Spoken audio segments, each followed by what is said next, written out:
Well, hello everybody. It gives me great pleasure to present to you today a small slide deck on risks versus threats in cybersecurity and why we need to dynamically secure risks as well as threats in our environments today. So as Gary Cohn once said, if you do not invest in risk management, it doesn't matter what business you're in, it's a risky business.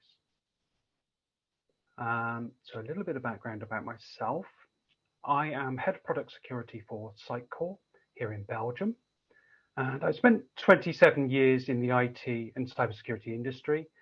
16 of those years were with the UK MOD, where I was responsible for risk management accreditation document sets, or RMADs as they're known, as well as accreditation of other people's RMADs as well, privacy impact assessments, architectural diagrams, and also design of secure solutions. And I've also spent 6 years at Atos as head of their security architecture, including risk management. For more information, please look at my LinkedIn, or you can always email me at adam.button@sitecore.com.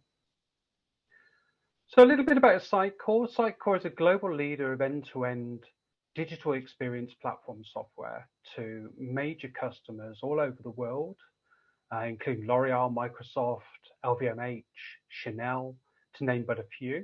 And what we provide is a series of composable products that handle things like content, that handle order processing, email marketing, and the like.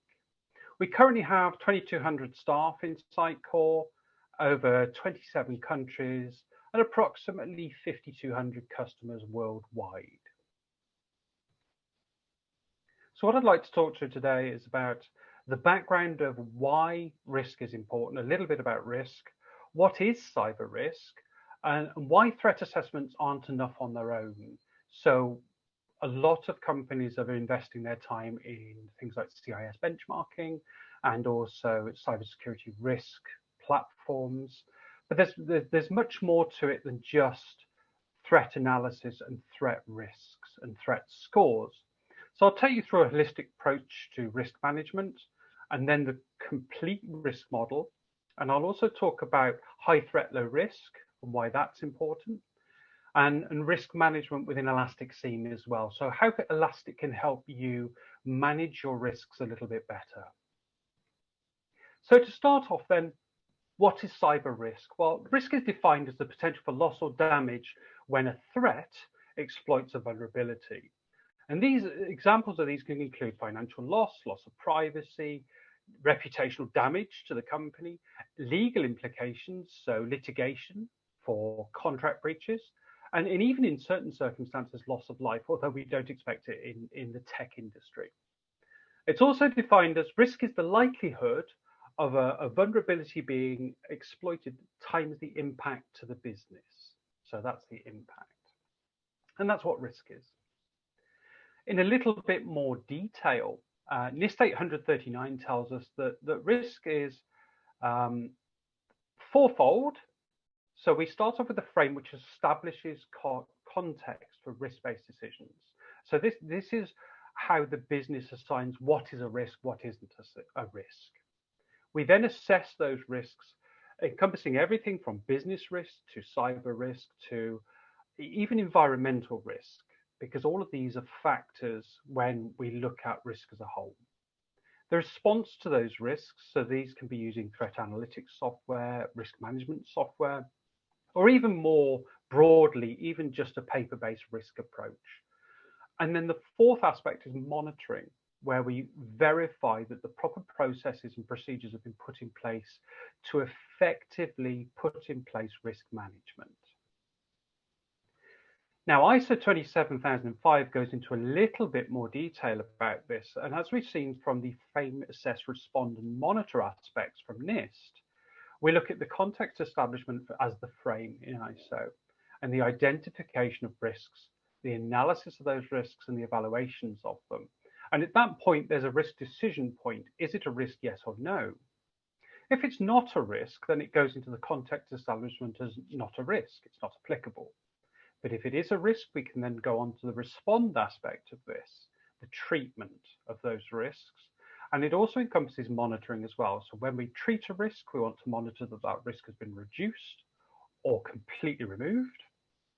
And then we put it back through the top in the context establishment to run through the risk identification again. Is it still there? Is it mitigated? Has it lessened that risk? And once we've done the risk treatment, we can then move on to decision point number 2. Is the treatment satisfactory? Yes or no?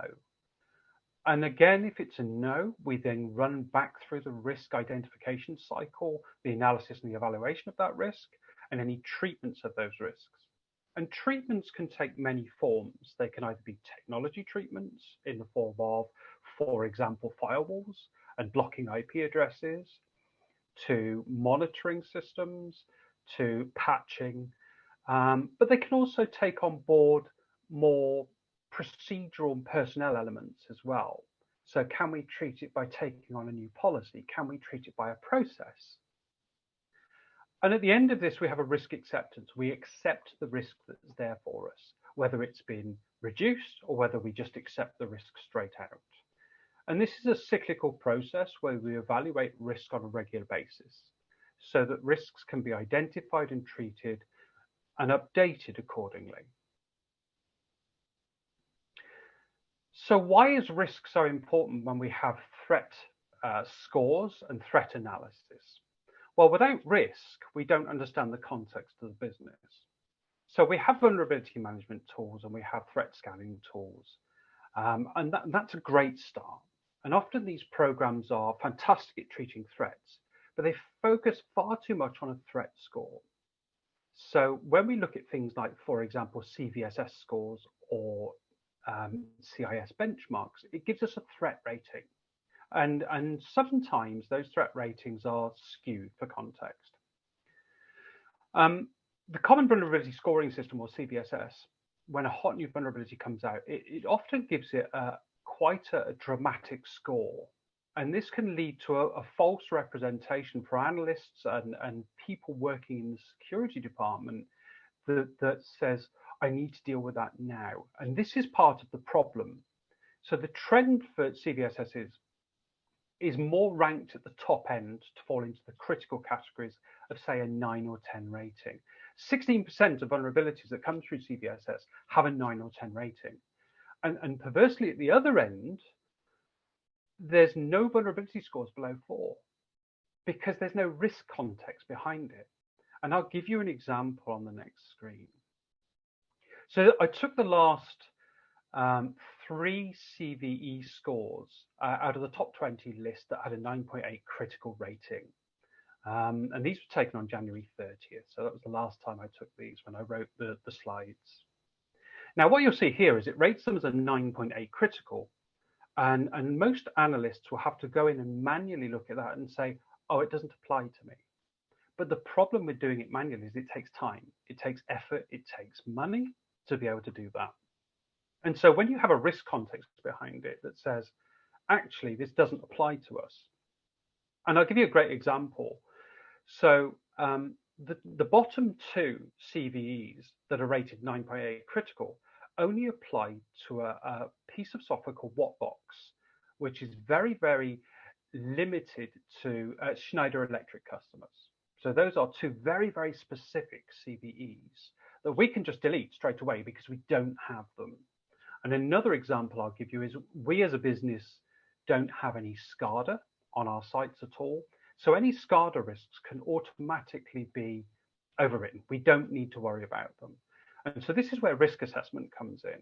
So instead of just reacting to all CVSSs on a critical path or a high path and say, I need to deal with all of them, we then weed them out to a list where it only is applicable to the business because of the risk assessment we've done.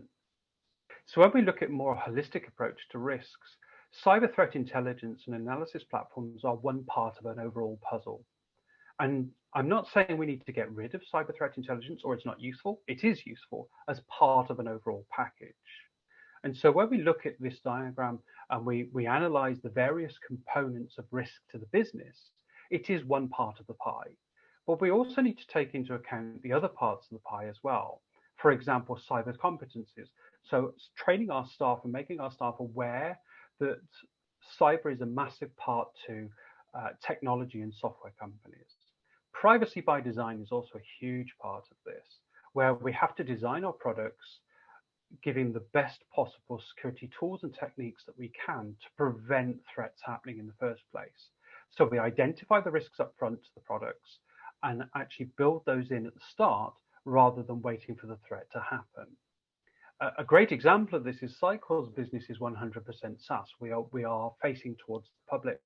And so we have to ensure that all of our products meet a minimum baseline standard for actually publishing our services to the general public over the internet. Part of this is having the correct approach to database encryption, the correct encryption algorithms, and even certificate management as well.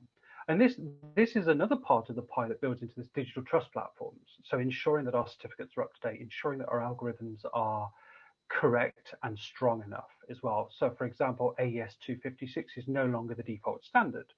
AES 512 is much stronger and better, so we take that on board. Cyber response and resilience as well, regular testing, regular reporting and scanning of our services so that we can fix things before they happen. So this is all about not only threat intelligence and threat mitigation, but also mitigating risks before they become threats.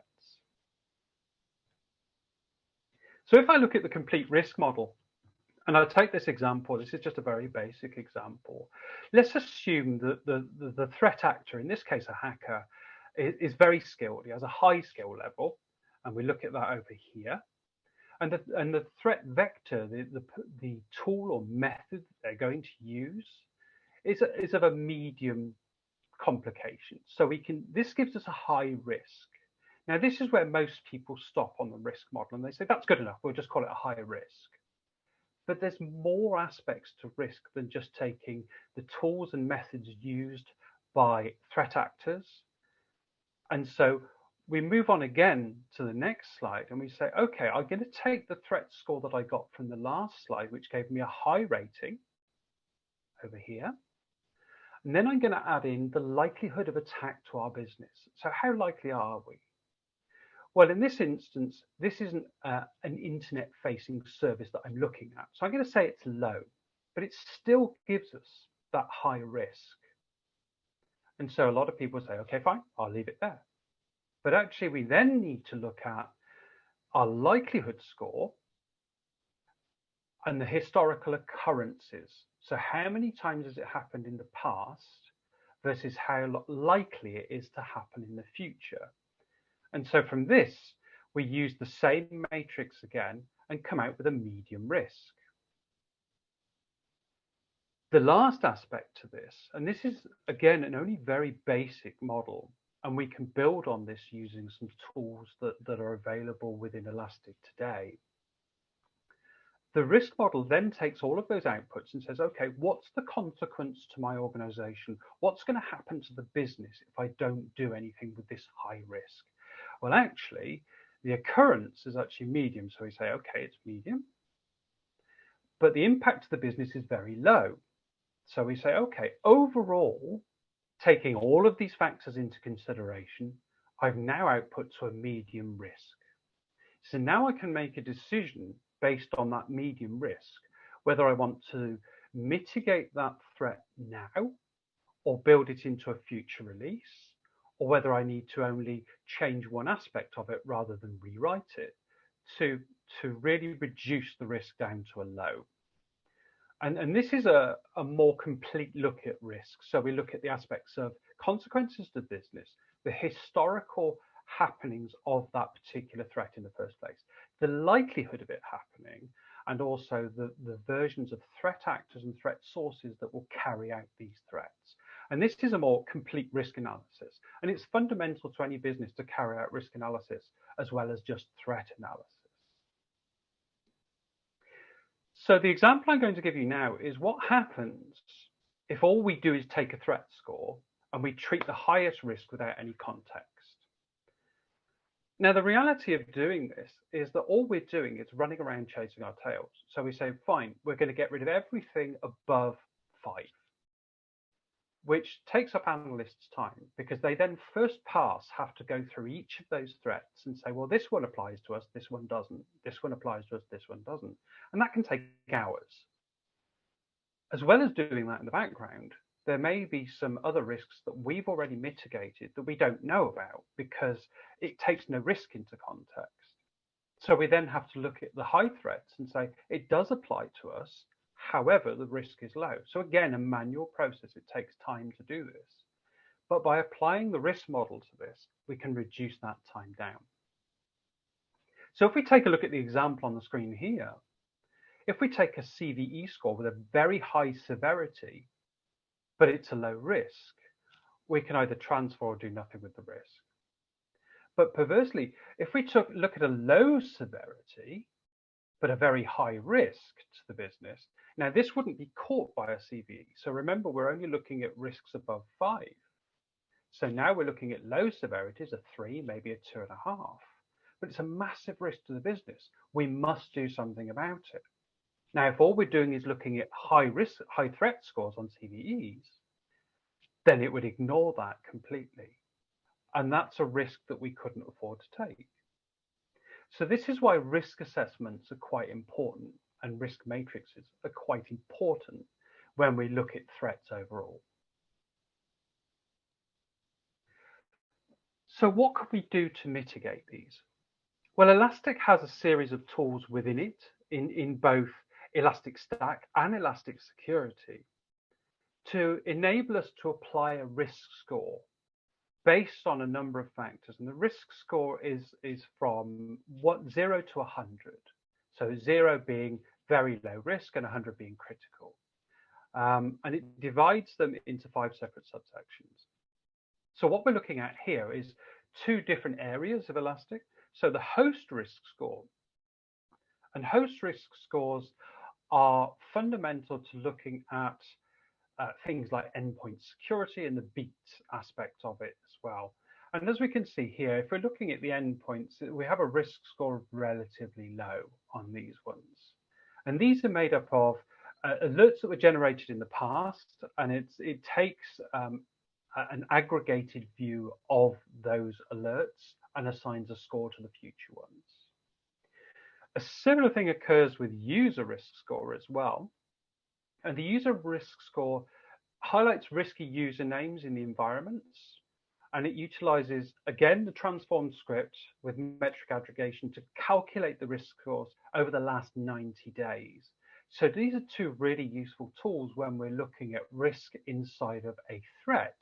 So the threat intel here would tell us what our indicator is, so a CVE score, and the risk score would tell us what is the risk to the business overall.